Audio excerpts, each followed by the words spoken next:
네, 여러분 안녕하십니까. 권윤영TV의 권윤영입니다. 민족의 명절 설이 되었습니다. 여러분 새해 복 많이 받으시고요.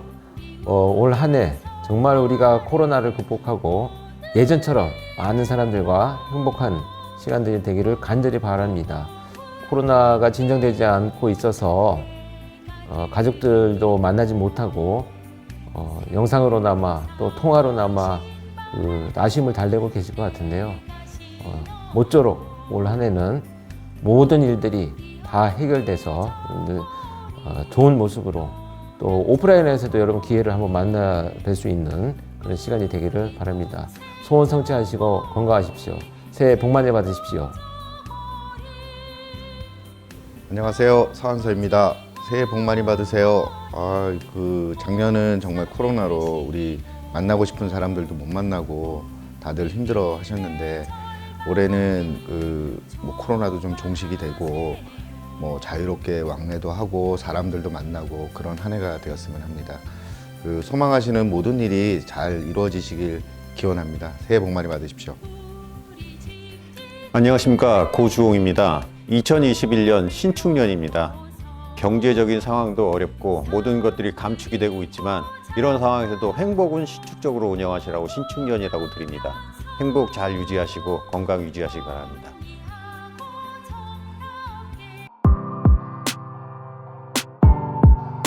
강호수는 이런 과정들을 어떻게 계획하고 실행하게 된 걸까요?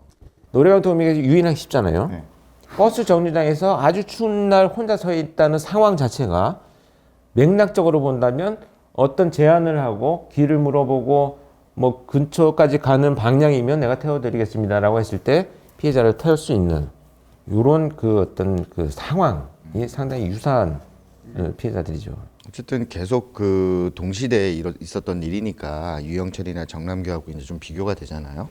근데 유영철 같은 경우에는 대부분 이제 피해자들을 집으로 불러들여서 살해를 했었고, 정남규 같은 경우에는 길거리를 다니다가 그냥 공격을 해갖고 그렇게 살해를 했고, 강호순 같은 경우에는 이제 소위 얘기하는 호위동승, 그래서 피해자를 유인해서 이렇게 한 걸로 좀 보여지는데, 그러기 위해서 이제 차를 이렇게 갖고 주로 여러 지역이나 이런 지역을 좀 배회한 걸로 나왔나요, 나중에? 그렇습니다. 근데 여러분들이 호위동승이라는 표현을 저희가 하고 있는데요. 이 호위동승은 호의를 베풀었을 때 동승한다. 쉽게 말해서 이런 개념인데 잘못 이해하시면 여러분들 피해자가 도대체 아무리 호의를 베푼다고 차를 탈 수 있겠는가 이런 생각을 할 수 있거든요. 근데 이것은 교묘한 수법이 거기에 담겨져 있습니다. 첫 번째 뭐냐, 고급 승용차와 아주 말끔한 옷을 입고 어떤 후광을 가지고 갑니다. 그러니까 좀 위협적이지 않은 표정과 차와 이런 어떤 후광들, 사회적인 후광들을 가지고 시작을 하고요. 두 번째는 길을 물어보면서 인근 갈 수 있는 곳, 장소를 물어봅니다. 그러니까 그쪽 지리에 밝은 거죠. 세 번째 뭐냐, 여기서부터 본격적인 수법이 나오는데 첫 번째는 같은 방향이면 제가 태워드리겠습니다 라고 했을 때 웬만하면 여성들이 잘 타지 않아요. 보통 그러겠죠. 근데 그 지역은 하도 버스들이 늦게 오고 춥다 보니까 그냥 동네 분들이 서로 태워주는 문화가 있었어요. 그럼에도 불구하고 여성들이 타지 않으면 일단은 우리라는 표현을 해요. 그래서 우리가 같은 동네 살고 내가 큰 데까지 모셔다 드린다는데 내가 그렇게 나빠 보여요? 라고 이 사람이 도덕적이지 않은 사람으로 만들어요. 약간 무한하게. 그러니까 그런 거죠. 호의를 베푸는데 거절하는 무례한 사람으로 만드는 거예요. 아주 교묘한 심리적인 그런 수법을 쓰는 거죠. 그 다음에 그렇다면 내가 나쁜 사람으로 보이는 것 같으니까 이렇게 호의를 베푸는데 너무 기분 나쁘다라고 자기가 이 사람이 도저히 거절하지 못하는 몇 가지 대화들을 이끌어갑니다. 그렇게 해서 태우는 수법이에요, 수법. 나름 심리전을 좀 했네요. 그러니까 이게 진화된 범죄라고 보는 거죠. 지금 우리 서원장이 얘기한 것처럼 유영철, 정남규가 범죄를 저지르는 패턴은 완전히 바뀐 진화된 수법이다 이렇게 볼 수 있는 거죠. 아무튼 이렇게 1월 달에 여성 2명이 이제 실종되면서 언론에서 이제 경기 서남부 지역에서 여성들이 연달아 이제 실종되고 있다 이런 기사들이 나오기 시작했습니다.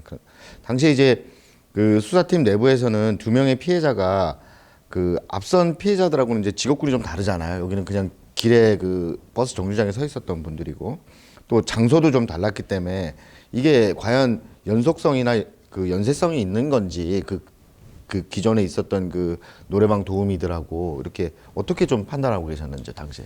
사실 그 어려운 문제였어요. 그거 링크한다는 게 어려운 문제였는데 일단은 같은 방향 쪽으로 어찌됐건 뭐 가는 상황이었다. 그 다음에 호위동승이 있었다. 그 다음에 피해자들이 차에 탄 것으로 판단되는 시점에서 불과 10분 내지 15분 사이에 항상 휴대폰이 강제로 분리됐다. 이것만 가지고도 충분히 연쇄성이 있다고 판단을 했었고요. 사실 언론에서는 뭐 수사팀에서는 뭐 아직 연쇄가 아니다 막 이런 얘기를 했지만 내부에서는 다 연쇄살인 사건으로 가닥을 잡고 있었고 다만 이게 이제 언론에 너무 확대돼서 보도되는 것을 좀 지양하기 위해서 수사팀에서는 발표는 공식적으로는 아직까지 두 사건의 유형을 검토 중이다 뭐 이렇게 나왔지만 내부적으로는 사실 이건 거의 연쇄로 지금 진행이 되고 있었죠. 근데 호위동승이라는 단어는 경찰에서 만든 단어입니까? 아니면 국어 사전에 있습니까? 있어요. 호의 몰라요? 호의? 아니 호위동승이 꼭 느낌이 임의동행 같아서 그죠?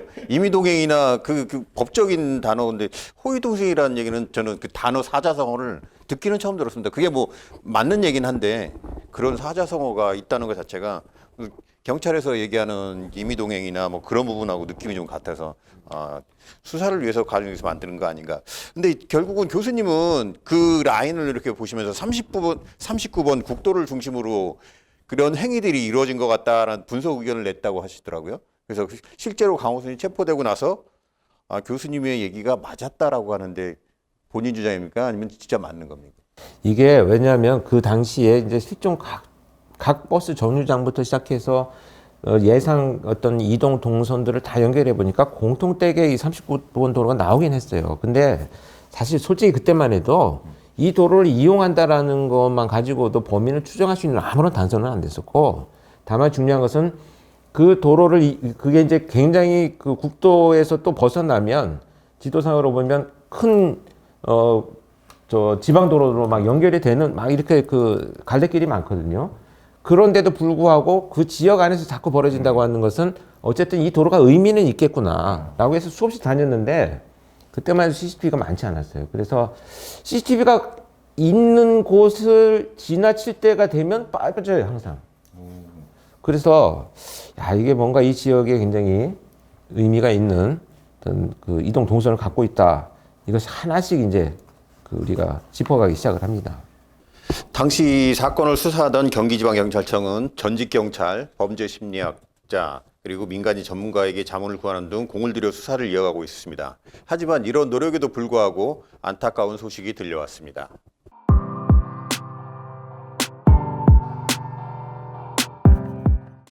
1월 7일 20살 여성 박모 씨의 실종 사건 이후 더 이상 경기 서남부 지역에서 여성들의 실종 사건이 신고되지 않았습니다. 갑자기 범인이 모습을 감춰버린 것만 같았습니다. 범행 초반에 범인을 봤다는 목격자들이 체면 수사를 통해 몽타주까지 작성했었지만 수사엔 큰 도움이 되지 않았습니다. 그리고 2006년 7년 당시엔 경기도 지역에 CCTV도 많지 않아 수사에 어려움이 있었습니다. 하지만 연쇄성이 있어 보이는 5건의 실종 사건이 발생하자 도로를 중심으로 CCTV가 더 많이 설치되기 시작했습니다. 경찰은 결국 사건을 공개로 전환했고 거리 곳곳에 실종자들을 찾는 현수막을 내걸었습니다. 추웠던 계절은 어느새 꽃이 피는 5월에 들어섰고 날씨는 훈훈해졌지만 실종자 가족들의 시간은 아직 한겨울에 갇혀 있었습니다.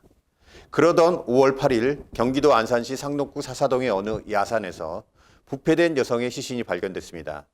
시신은 알몸 상태였지만 목엔 스타킹이 묶여 있었습니다. 국과수에서 시신의 DNA를 분석한 결과 2006년 12월 24일 크리스마스 이후에 마지막 손님과 나간 후 실종됐던 최 씨였습니다.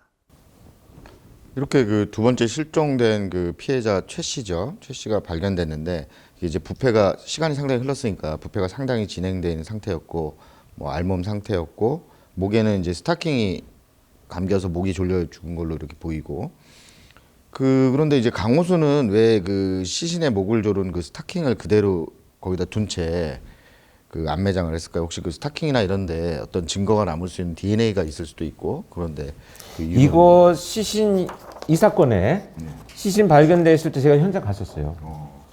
근데 거기가 이제 그 도로와 도로를 연결하는 그 중간 도로에 보면 이제 편도 1차선에 아주 작은 도로가 있습니다. 거기에서 산길로 들어가는 쪽으로 보면 사람 거의 다니지 않아요. 그건 등산로도 아니고 그냥 산길로 올라가는 길인데 차도 이제 거기까지 입구까지밖에 못 가는 이런 장소인데 거기에 이렇게 비탈길이 있어요. 비탈길이 있는데 거기 이제 공사를 하느라고 뭐 이렇게 폐 쓰레기 같은 것들이 막 이제 이렇게 놓여 있었고 거기 아마도 제가 현장에 그 당시 도착했을 때 느낌은 아 이거 발견되지 않으리라고 확신했겠구나 라고 생각을 했는데 비탈길이다 보니까 거기가 이제 비가 막 오고 막 이러던 그 5월에 막 그 저기 장마가 지나가면서 비가 막 오고 그래가지고 비탈이 씻겨 내려가면서 일부 손하고 발이 나와 있는 것을 그 인부가 발견을 한 거거든요. 그래서 이 발굴할 때 제가 옆에 있었는데 아주 그 부패가 심해가지고 그 목걸이 뭐 이런 이제 장식품들 이런 걸 가지고 그 이제 신원을 하긴 했던 그런. 근데 이게 이제 있습니다. 보통 살인범들이 이제 안매장을 하는 이유가 보통은 그 이제 시신이 발견되지 않게 하려고 안매장을 하잖아요.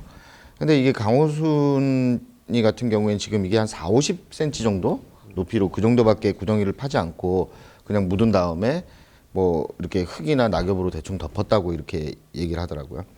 그러면 시신이 어쨌든 지금 말씀하신 대로 비가 오거나 어떤 뭐 바람이 많이 불어서 낙엽이 날린다거나 그러면 시신이 발견될 수 있는 위험성이 커지잖아요. 근데 이런 리스크를 있는 걸 알면서 강호순이는 이렇게 하는 행동들이 뭐 어떤 그게 패턴이 있는 건가요? 아니면은 어떻게 보시는 거죠? Run. 매장을 할 경우에 면식범과 비면식범은 차이가 있어요.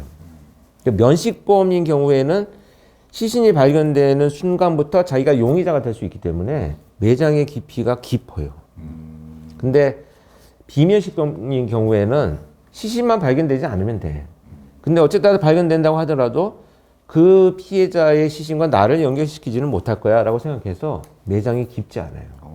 그런 것이 반드시 그렇지는 않아요. 조금 변수는 있는데 통계상 제가 경험한 바로 본다면 비면식범인 경우에는 은폐 정도의 수준, 면식범인 경우에는 보다 더 깊이 파는 이런 경향성이 있습니다. 2007년 1월 7일 사건 이후로 다시 범행이 시작된 2018년 11월까지 무려 1년 11개월, 10개월 정도 강호순은 범행을 멈췄는데요. 이걸 연쇄 살인범들이 갖는 냉각기로 봐야 할 거예요. 아니, 강호순은 체포 조사에서도 냉각기 중에는 여죄가 없었다 밝혀졌는데 진짜 정말 여죄가 없는 걸로 봐야 되는 게 맞을까요? 일단 중요한 건 여러분들 냉각기라고 하는 것은 이론상 본다면 연쇄살인을 저지르고 그 심리적 안정기라고 하죠. 살인을 저질렀을 때 충족감이 유지되는 기간입니다. 그래서 심리적으로 이 범죄자가 안정되어 있는 기간, 이것을 이제 휴지기, 냉각기 이렇게 표현을 하는데 그런 심리적 안정감을 갖고는 있어요. 근데 이 안정감이 뭐 6개월 가는 경우도 있고 뭐 3개월 가는 경우도 있고 뭐 일주일 가는 경우도 있고 지금 이 사건처럼 뭐 4일 만에 또 사건이 벌어지기도 하거든요. 그렇게 본다면 이건 안정기라기 보기보다는 어느 정도 자기가 범행을 저지르고 나면 그때는 이제 수사가 어떻게 진행되는지 언론 보도는 어떻게 나오는지 또 내가 하는 방식들이 노출될 가능성이 있는지 이것을 검토하는 시간입니다. 그러니까 이제 좀 더 범행을 업그레이드 시키기 위해서 그 시기 동안 내가 어떤 수사의 대상이 되었는지 언론 보도에는 좀 어떻게 나오고 있는지 또 사람들의 반응은 어떠한지 이런 것들을 보는 기간이라고 저는 생각을 해요. 아무튼 2년 가까운 시간, 즉 1년 11개월 동안 이제 강호순이 그 냉각기를 좀 가졌죠. 그러고 나서 다시 악마의 손길을 뻗치기 시작한 건 2008년 11월 9일이었습니다.